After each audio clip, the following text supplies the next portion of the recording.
skirt, you would need to create a band. Now the band would also require you to draft a pattern. So we have the pattern for the band, and then you construct the band before you attach the band to the skirt. Now you remember the measurements we had for the skirt. There was the waist, which is 32 inches, and okay, that's basically what we'll need. So we'll need the circumference, the waist circumference, which is 32. So now we're going to do 32 inches plus 3 inches. Now this comes to a total of 35. So I'm going to take a straight line. I should be using a longer ruler, but we'll just make do with this. This could also work. So I need to get 35 inches. So I'm just going to take this further.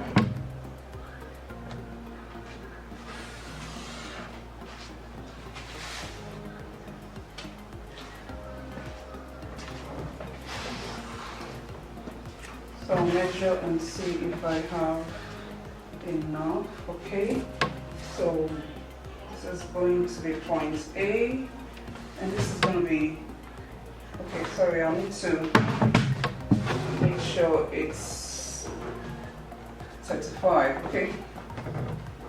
So that's it, fine. So this is point B. I'll need to square out those lines now.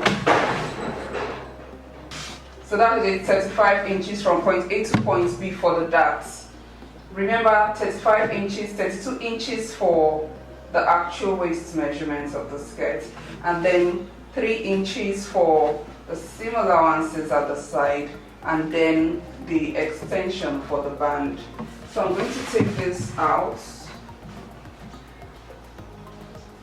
square this out like that.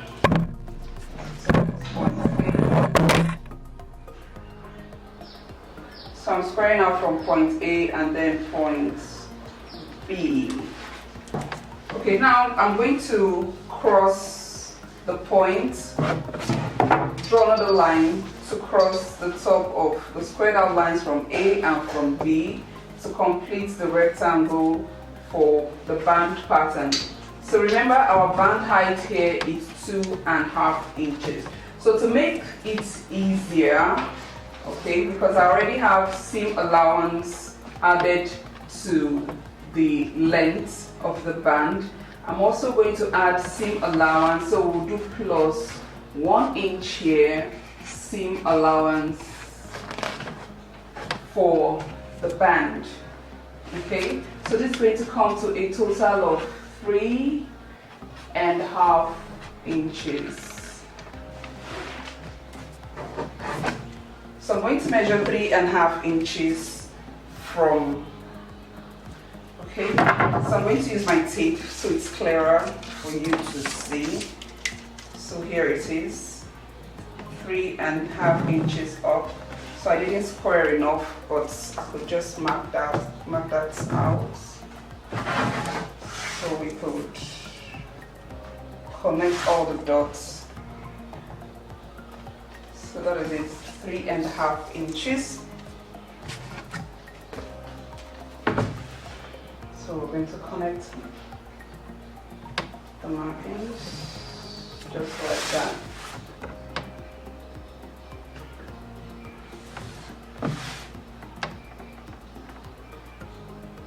So you could use a yardstick and then you can get a straight line all the way. But if you have the multi-purpose pattern ruler, that could serve. I prefer to work with this because all I need is just one tool and I'm good. So this is your band. So this is now waist plus 3 inches long. There's the waist, 32 plus 3 inches, 35 inches across. So this is 35 inches by 3.5 inches. So I'm going to cut this out and move to fabric.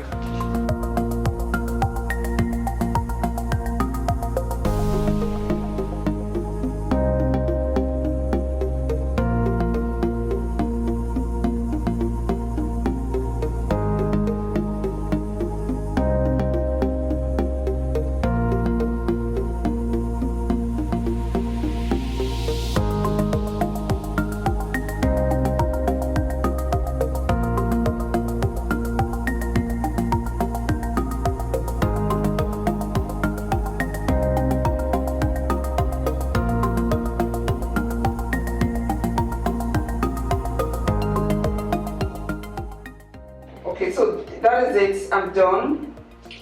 35 inches, 35 inches by 3.5 inches. Okay, I've attached the band, the pattern rather, to the fabric. Remember, we're using muslin. This is what we used for the straight skirt. So I'm placing this directly, just as is, on the fabric to cut. So I'm going to go ahead and cut this out, and then we move on to construct the band. I'm going to go ahead and cut this out with the fabric, and then we go ahead to construct the band.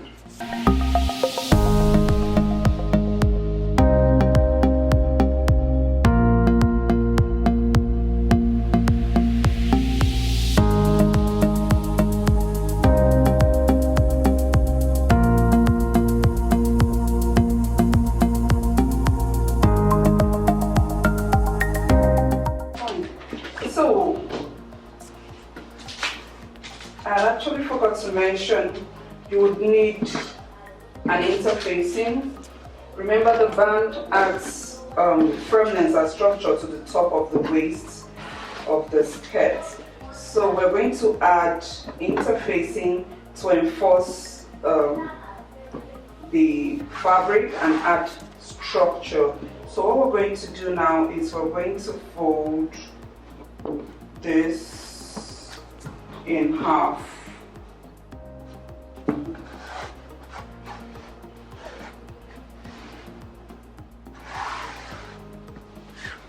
So when you're cutting interfacing, you don't cut with allowances because you don't need the interfacing to get into your seam lines.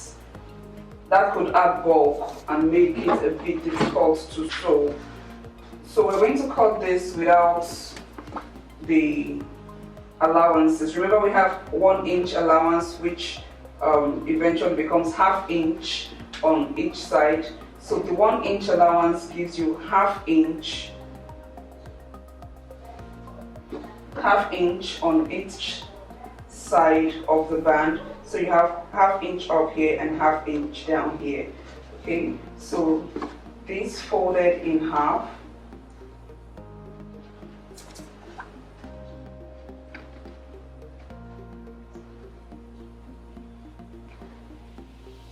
So I could just cut it out with this, or I could go ahead and measure. So I think I would rather measure, since my band is already cut with allowances. So I'm going to measure and mark with chalk. So remember, the band is 1/4 inch high. So I'm going to cut this with my exact measurements without seam allowances, because your interfacing shouldn't get into your seam allowances. But sometimes if your fabric is too light and you think you can manage, you can just go ahead and cut exactly and add to that. But I would rather not do that, because I just want to avoid unnecessary bulk on my sewing lines.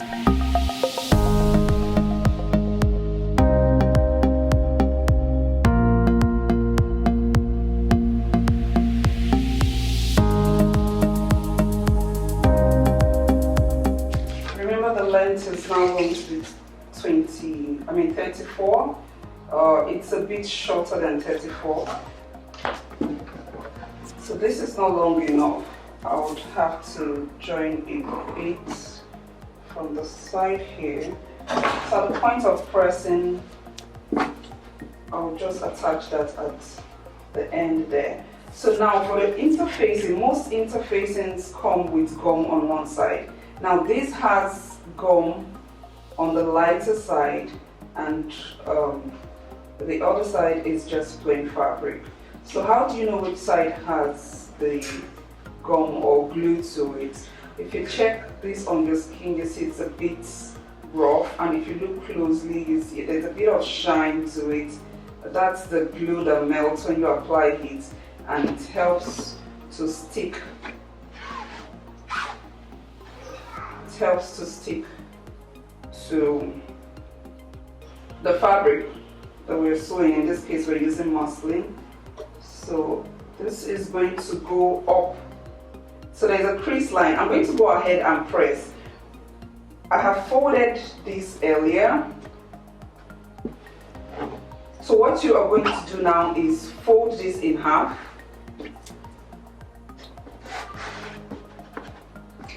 If your fabric is crisp enough for you to fold this way and you get your crease line, you can make do with that. But alternatively, or preferably, you should use a pressing iron. And then there's the crease line. So this goes up to your crease line, just touches the middle there. Okay, so you're stepping off ½ inch to each side. So I think I can work with this. There's no need adding, unless I just want to make up for this little bit there. So because of the glue, you can get away with this. Okay, voila. Okay. So now I'm going to go ahead and press so that I can fuse the interfacing to the fabric.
If you have noticed, in pressing the interfacing, I didn't drag the iron or move it around on the fabric.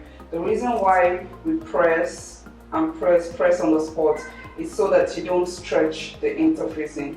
You could stretch the interfacing and that could really spoil the shape. So this is what I have now. So now I'm going to go ahead and fold over my seam allowance on one side. So I'm folding this over to get exactly the ½ inch that I had made provision for on my pattern. Okay, so I'll need to use the iron again to hold this in place. So as I press, I'll just move along with my ruler to be sure measurement is correct, as we're having ½ inch. So this is it. I have my pressing iron set at medium.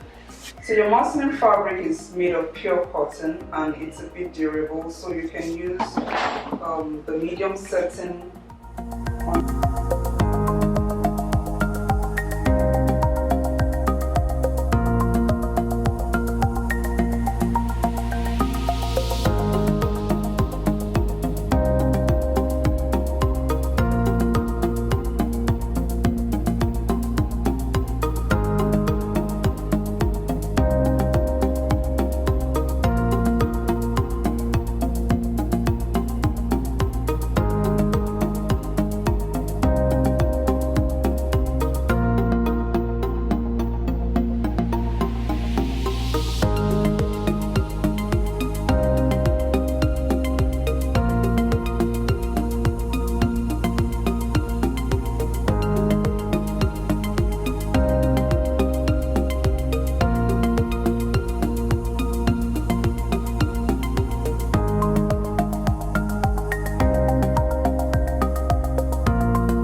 So it's ready. Now I'm going to go ahead and attach this to my skirt.